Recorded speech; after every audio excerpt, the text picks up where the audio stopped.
Oh, hi there, folks. It's WP-Tonic, episode 98, and we've got a great guest in this show, Devin Walker.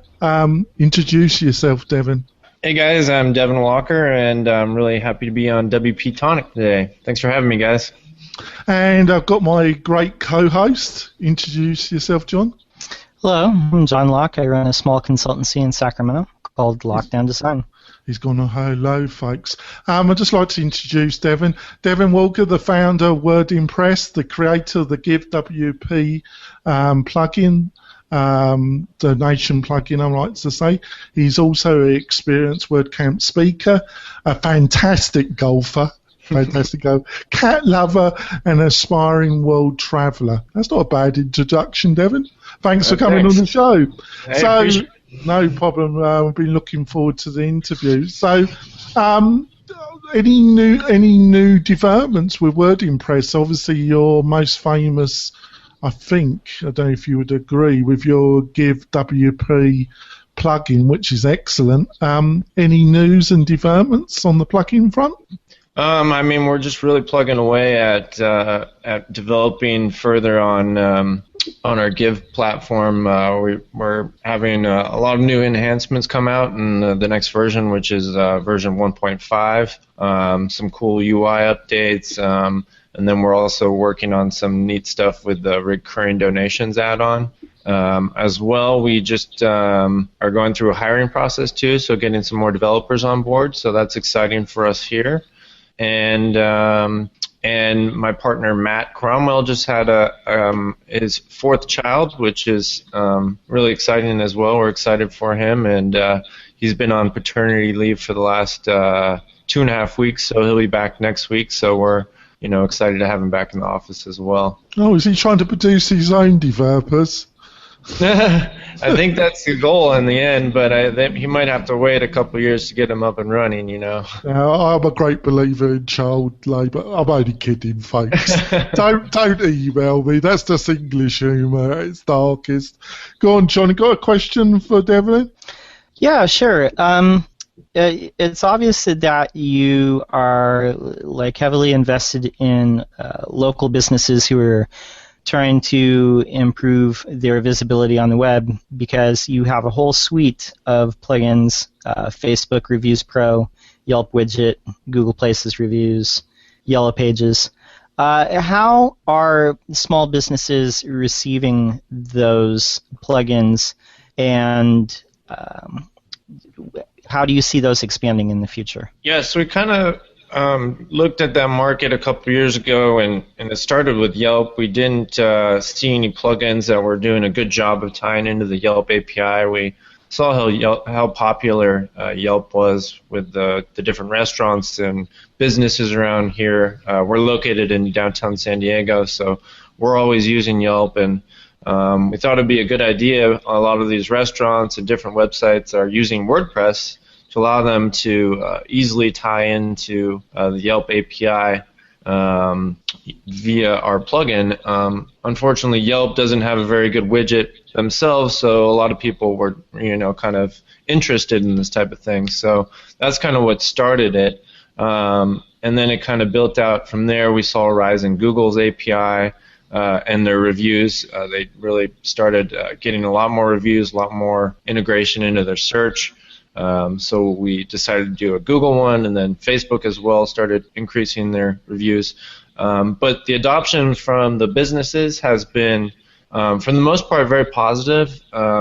Some of these local businesses are do-it-yourselfers, and their expertise, technical expertise, can vary from person to person.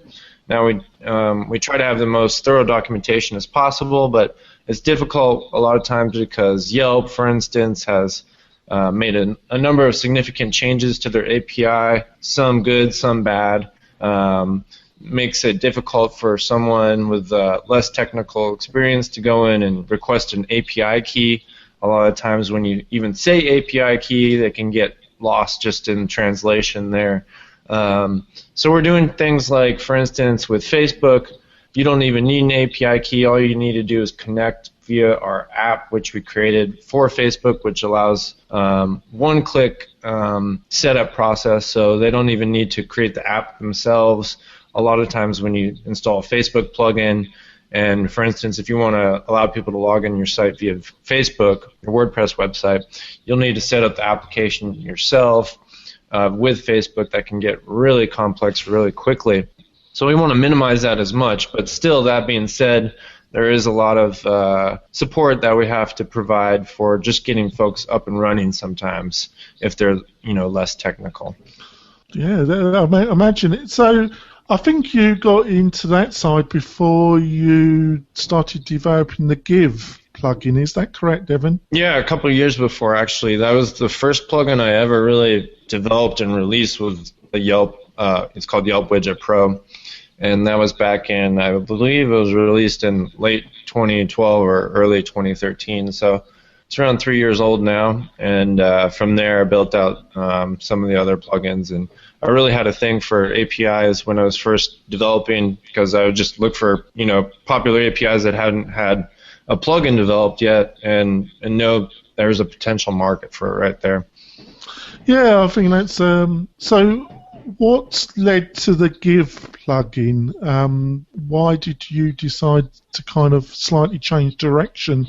And I like to say, folks, that all the plugins, I've used most of them, and they're all great, and the Give plugin is fantastic. So, but what led you to change a slightly different direction, isn't it? Yeah, definitely. I think it is a pivot, but let me explain it how we kind of got to that point. Back in 2013, when I was still on my own as a freelance developer, plugin shop, wanting to start my own plugin shop, I was doing a lot of freelance work, and a lot of the projects I'd get would be for church websites or various nonprofits, and they'd always have a need to accept donations, and their needs would be very particular to the way they wanted to accept donations. So typically we'd be using an e-commerce platform like WooCommerce, or we'd be using a Gravity form to create these donation forms. The problem with both of those are a lot of times our clients wouldn't want an e-commerce interface for accepting donations. For instance, they didn't want to see the word product anywhere throughout the entire platform. They didn't want a cart system. They didn't want the users to be taken to a separate screen in order to actually donate, which would be the checkout page in WooCommerce. They wanted the ability to select through multi-level donation options, so $5, $10, $15, but then also have the ability to give a custom amount if needed, and they wanted to do that all on a single page. So we got WooCommerce to work pretty close to that, which is one of the reasons why we developed our other plugin called Quick Checkout, which is a WooCommerce extension. Oh. And so that allowed us to put the checkout page on one screen with your various giving options, but still we were running into different hassles with trying to allow for custom amounts, modifying the emails that went out and sent to different admin notifications and donor notifications. It was kind of wrestling this big beast that would change with every update, and it was never the way we wanted. So we took a step back and we said, hey, there's a real opportunity here to create a platform that really isn't in the space that's carved out yet. So we did a couple weeks of analysis, then a couple weeks more of devising a product plan, a roadmap, if you will, to develop this. And I think in the last WordCamp San Francisco, which was December 2014, we really had the idea to move forward with it, and then it took 6 months of development for the beta release, and then we were up and running. So has it been a much bigger challenge than you initially envisioned? I knew it would be a challenge. It is a lot of development, and there is a lot of particular requests that we get on a day-to-day basis that we aren't fulfilling but I feel like that's a need, or that's a common thing between different platforms. And we try our best to fulfill 90% of all needs that nonprofits or anyone looking to accept donations wants, but it's hard to please everyone. Well, yeah, it must be really very difficult. Have you kind of any observations about? Now, I think Pippin Williamson has discussed this on a couple of podcasts about which functionality you do choose to add and which you don't. So have you come to any kind of insights about how that should be managed? Yeah, so, I'm glad you mentioned Pippin. He's a great guy. We work closely together, and I take a lot of notes from what he's done in the industry.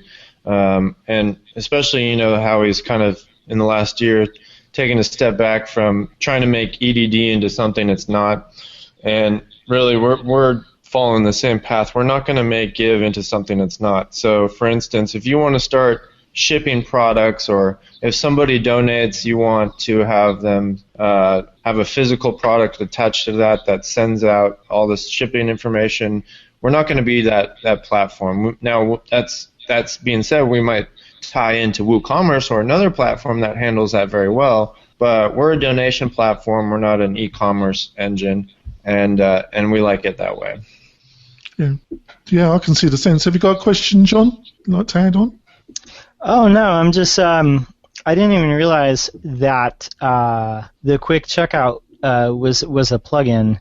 But this seems like this would solve a lot of, it would solve a problem that exists where a lot of people want the ability to check out from a single page without having to go through the checkout and the cart and the checkout button. And I just think it's really brilliant. Nice.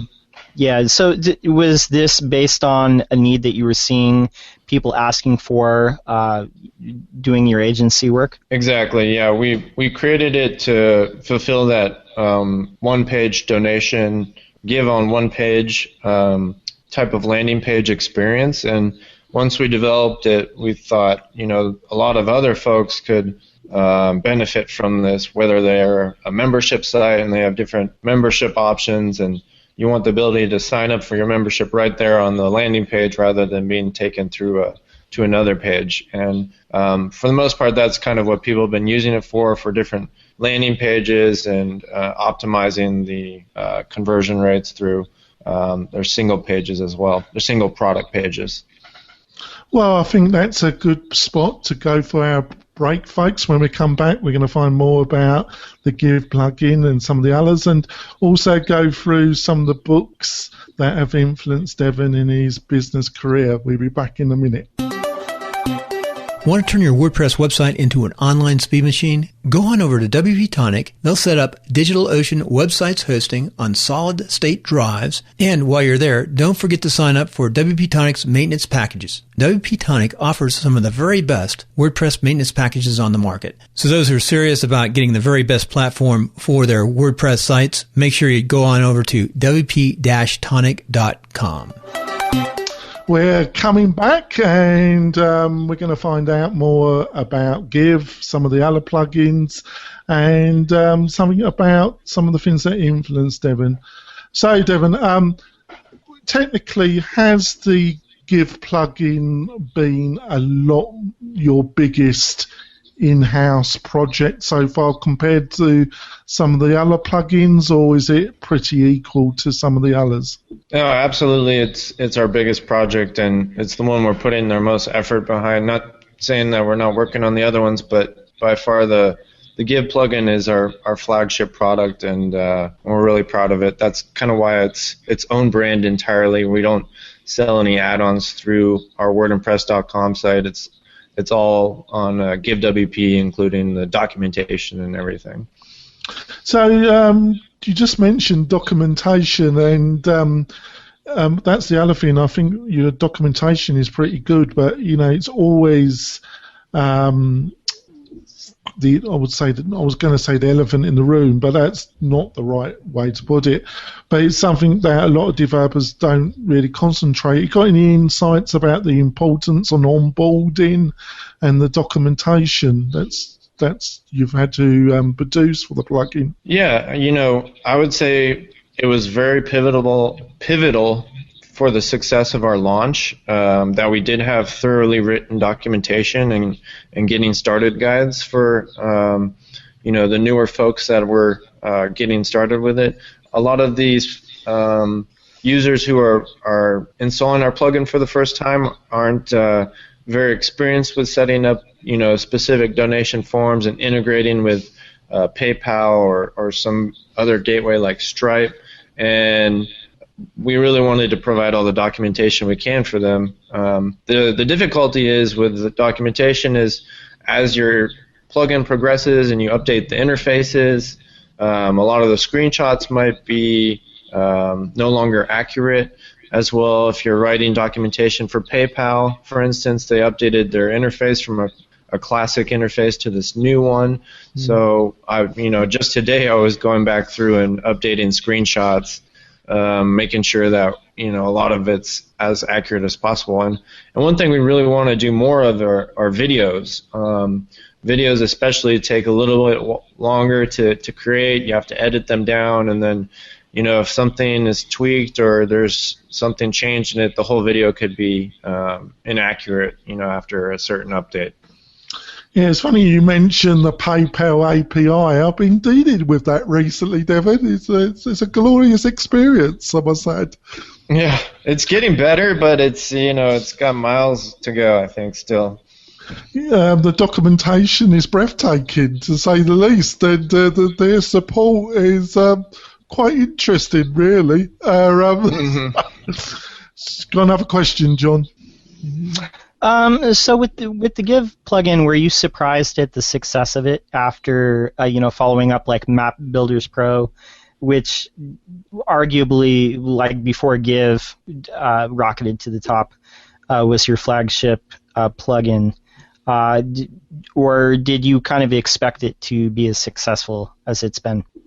I wasn't sure how big the market or the niche was for nonprofits, but I had a general idea from working with a lot of these agencies and seeing the demand that they were experiencing, their ability to sell to WordPress to these nonprofits with ease, and a lot of the churches that use it, politicians. Really, there's a lot of need to accept donations online, and we really have other plans too to get into crowdfunding with Give and some other avenues as well. So I knew there was a lot of room there, that a lot of the big guys like WooCommerce and even EDD were kind of fulfilling, but not doing it in a much more tailored way. So I wasn't super surprised, but I was very happy to see it happen. Yeah, because obviously I listened to you on some other podcasts and that, and you said, the one area that you've been working hard on is the recurring payment functionality, and I get the impression you're making great progress, but it technically it is quite challenging. Has it been more challenging than even you thought it was going to be? Oh yeah, I mean, before I hopped on this podcast, I was doing some different development, dealing with expiration dates and how all the various gateways like PayPal, WePay, Stripe handle expiration dates, and it can get extremely complex with the different recurring periods that people want to accept donations with, calculating dates based on leap years, accounting for expiration date drifts. For instance, PayPal handles, if a renewal date lands on a certain day of the month, they might push it to the next day of the month, whereas a certain other gateway might not even handle it a similar way. So there's a lot of complexities that go into it. That was just one example, and but it's a fun challenge as well, as long as you're in the mood for it, So what led you into the world of WordPress development, Devin?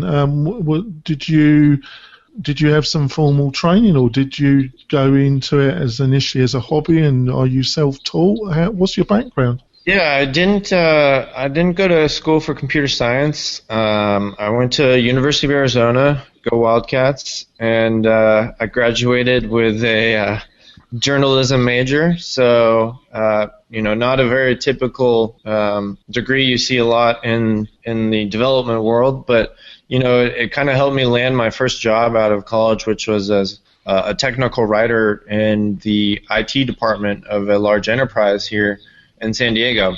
So I was writing basically instruction manuals, documentation, if you will, on how to use software. And eventually that led to, first you have to find out how the software works, and then, write according to the step-by-step process to get a certain objective done. So eventually that led me down the road to actually figuring out how this software is built. And at the time I was at a Microsoft enterprise company, so they were doing a lot of .NET technologies. I dabbled in that for a while. I started my first CMS that I developed with was called SharePoint, still around. It's the Microsoft Enterprise Intranet CMS platform, and that was a beast. So I got kind of scared of that, and then started moving on, looking at some other things, and I was turned on to the open source world by Joomla. I just was investigating for a while. I wanted to start my own website, build my own website, and I started first using Joomla, and figured I really liked PHP compared to .NET. I played around with ActionScript 3 and Flash for a while, but I saw kind of the writing on the wall with Flash, so I got out of that quickly, and then after a couple months of using Joomla, eventually you progress over to WordPress, it seems. You find out about it somewhere. I think I found out about it by setting up another site, and when you first create a site in cPanel, it asks you if you want to start it with an application, and then WordPress was at the top of the list, so I was like, okay, let's install with WordPress. And compared to the interface of Joomla, I was already kind of sold on it, and then I saw the documentation, the codex, and I was really getting excited. And then I went to some meetups, and then really, started building with some themes, and got really was sold after that, basically. Just shows you, if you're determined, it just shows you what you could end up making, doesn't it, really? Exactly. It does, doesn't it, really? So let's talk about some of your influences, Devin. You were kind enough to fill in some information, and let's look at quickly some of the things you said. Some of your favourite business books. You gave 3. One that Start with Why. Why do you like that one, Devin? I think it's, Simon Sinek is a really well-spoken author and kind of thought leader for businesses and different, business-minded people turn to him to get, inspired and find direction. So Start with Why is really, I think, a good reason to build a product. You never want to start with how or why should I. I mean, the why was the reason why we started Give, and I attribute that to its success. I think that's an important thing to remember. Yeah, the next one, Leaders Eat Last. Love the title. I haven't read it myself, actually. Yeah, that's another Simon Sinek book, and it's basically putting your team before you. And I think, a lot of times when you're in a startup environment, people are tempted to kind of put themselves before the pack, and a lot of times that leads to crash and burn. And I like to lead by doing, lead by example, and I'll put the needs of my employees or my partners before my personal needs any day. Oh, great. And then to finish off, for 7 Habits of Highly Successful People. What do you like about that? I like that one because it's all about setting SMART goals, they call them. You set goals that are SMART is an acronym. I can't tell you what each letter stands for, but it's basically setting goals that are realistic and attainable.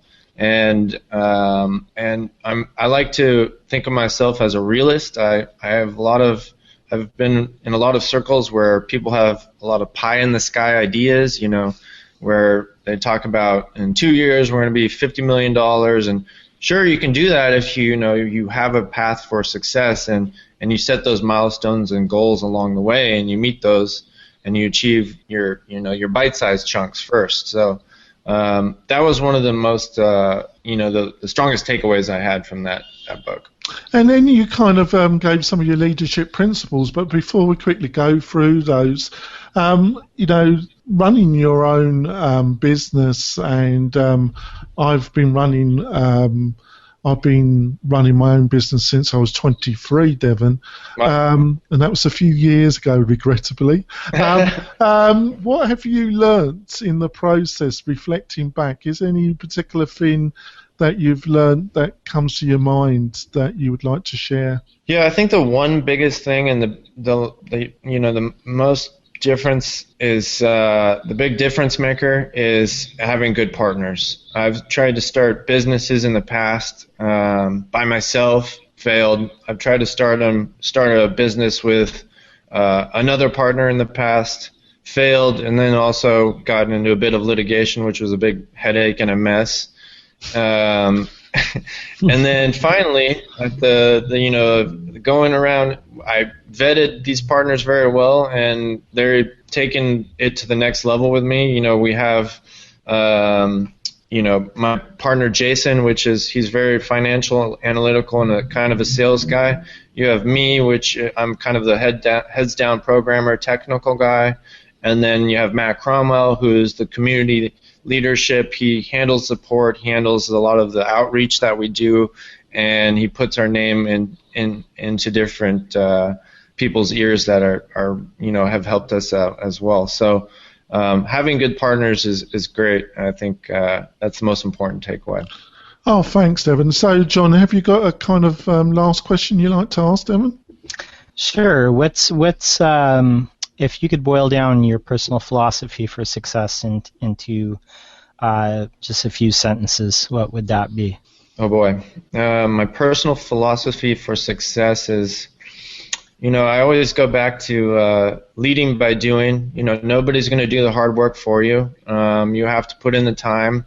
You have to put in the effort, and you have to see it through to the end. Half done won't cut it. You have to pay attention to all the details. I'm a very detail-oriented and analytical person. So, even if a pixel's off, it'll bug me, and I'll want to fix it right away. You got to fix those pixels, haven't you, Devin? Yep. They're like cats, aren't they? They're hard to herd. So to finish off, Devin's also been gracious and pointed out a special offer that GiveWP is offering.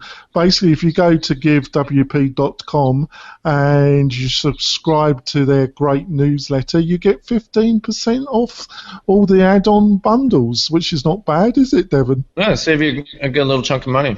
Yeah, that's great. So how can people get hold of you if they want to sing your praises of your great plugins, Devin? Well, you can go to my personal website. It's imdev.in, and I'm also on Twitter at interwebs, INNERWEBS, and Facebook as well. I'm always in the advanced Facebook group, and if you're a local San Diego resident, I go to pretty much all the WordPress meetups down here. Oh, that's great, Devin. So, John, how can people get hold of you? You can find me at my website, which is lockdowndesign.com, and on Twitter, I am lockdown_. It's easy How to can find. people find you, Jonathan? Oh, I'm quite easy to find on the internet. I'm all over the place, and I'm a marketing machine. I'm one man marketing machine. Can't hold him back. Pardon? Can't hold him back. Can't hold him back. Basically, either you just do a Google search, Jonathan Denwood, or you go, I'm normally pretty active on Twitter, and that's at Jonathan Denwood, or you go to the WP website, and we've normally got a lot of additional information, posts, and extra content linked to the podcast. And one thing you could do for us, folks, is if you do go to iTunes to subscribe, please give us a review, even if it's just clicking the 5 stars. It really does help the show, and it kind of motivates us. And I love people emailing me and giving us suggestions through Twitter.